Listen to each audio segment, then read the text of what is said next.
We're talking to you about intraoperative OCT guided DMEK or testnet membrane endothelial keratoplasty.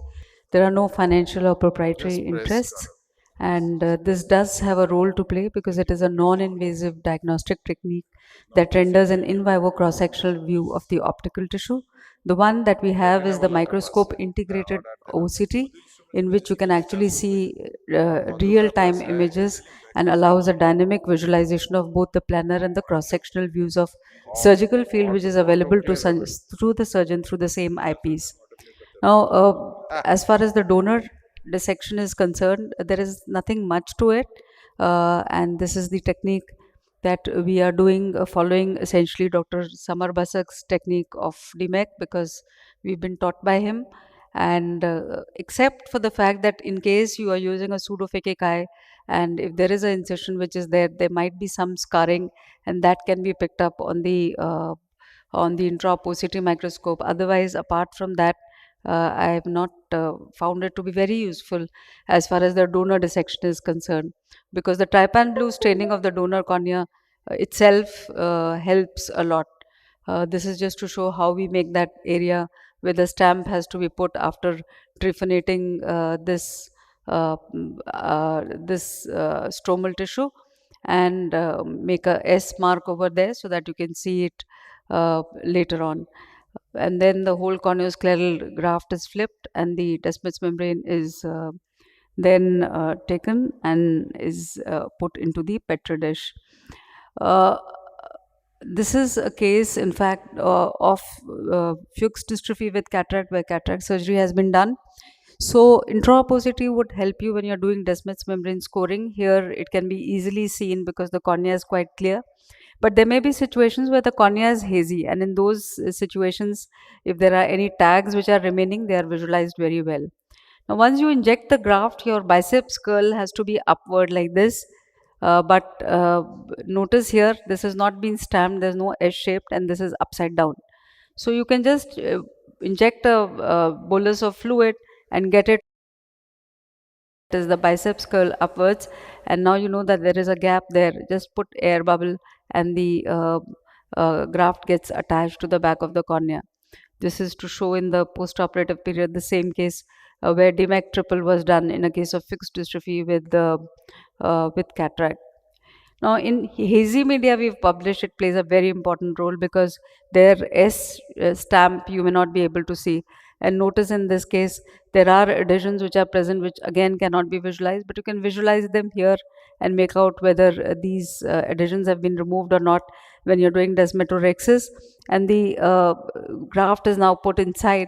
And again, you have to get that configuration like this, biceps curl upwards. Now, this is giving you a simulation of biceps curl upwards. So you just tap, tap, tap from the side port, egress out the fluid, and then when it comes into a correct configuration, just inject the air bubble.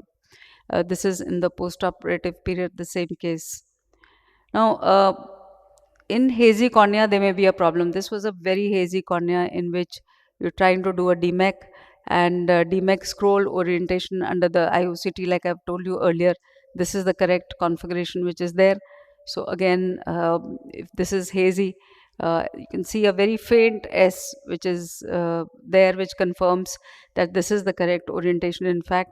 And again, put the air bubble there when it's in the correct configuration, and as the graft gets attached to the back of the cornea, the S would become even more clear, and then you can even put a blob of viscoelastic on the surface. It will magnify for a split of a second.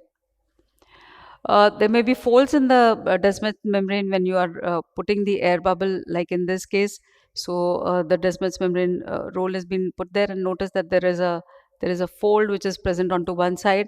So inject the fluid above the graft. So simultaneously the air bubble has to be below the graft, but the fluid has to be injected above the graft. You can see the fold which is here. So as soon as you inject the fold above the graft unfolds itself, and then air bubble can be instilled so that the correct side is now up. Now in eye syndrome it helps because additionally you have to also look at the adhesions which are there, and these adhesions are released after you see them. Otherwise also they can be released.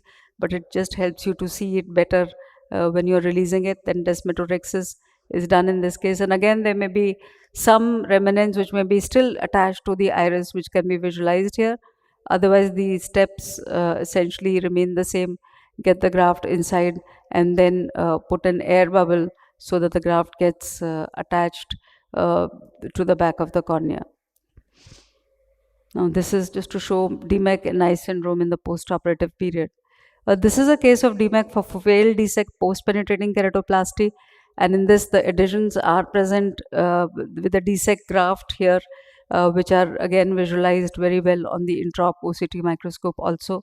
And then subsequently, after removing this, I like to load it in this direction only, where the biceps curl is already upwards, so it doesn't go down. And if you can look at it, otherwise also it can be seen. It becomes a little easier because then you just don't have to do anything except tap tap tap and put air bubble. Of course, the correct S is also staring at you, so you know that you are absolutely in the correct direction. Now, this is what I called as auto DMEK. What had happened was that a surgeon was trying to do phacoemulsification. The whole disc came out, and the surgeon just pushed the disc back and referred the patient to us. So the very same day we took up this case because we didn't want to cause more compromise of the cornea.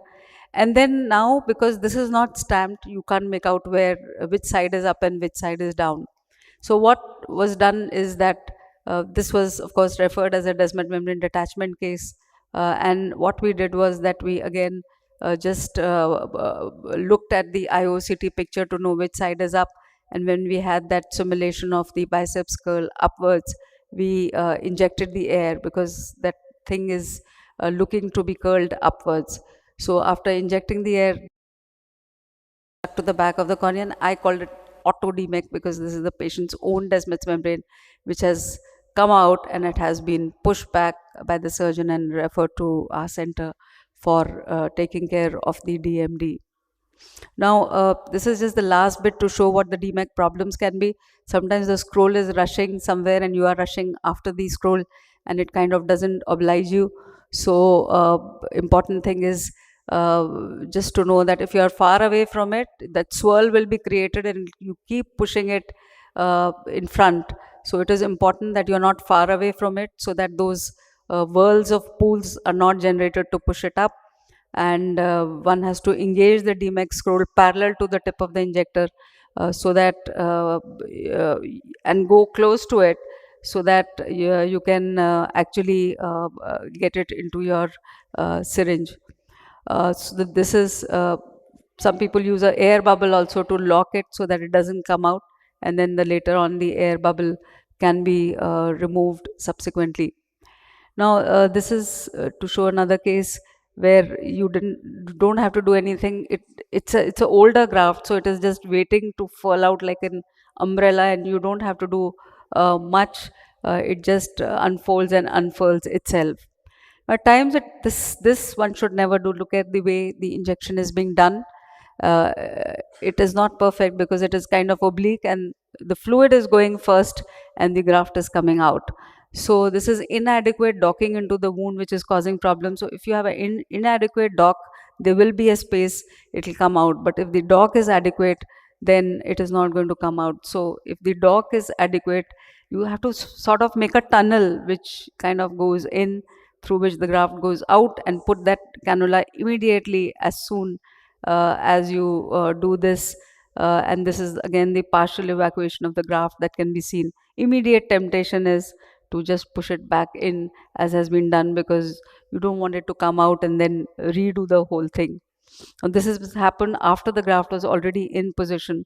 So extrusion of the DMEK lenticule is happening.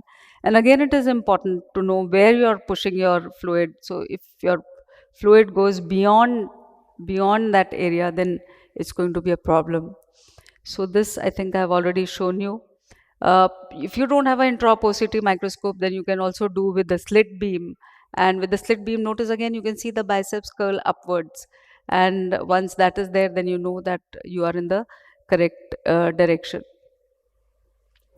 So to conclude, intraoperative OCT is a useful tool in the armamentarium of keratoplasty surgeons, and it does help to refine your DMEK surgery and helps to see the unseen. Of course, modifications and quantifications are required in the current system for accuracy. Thank you very much for your kind attention. Thank you, Namrata, for a wonderful talk and a lot of tips.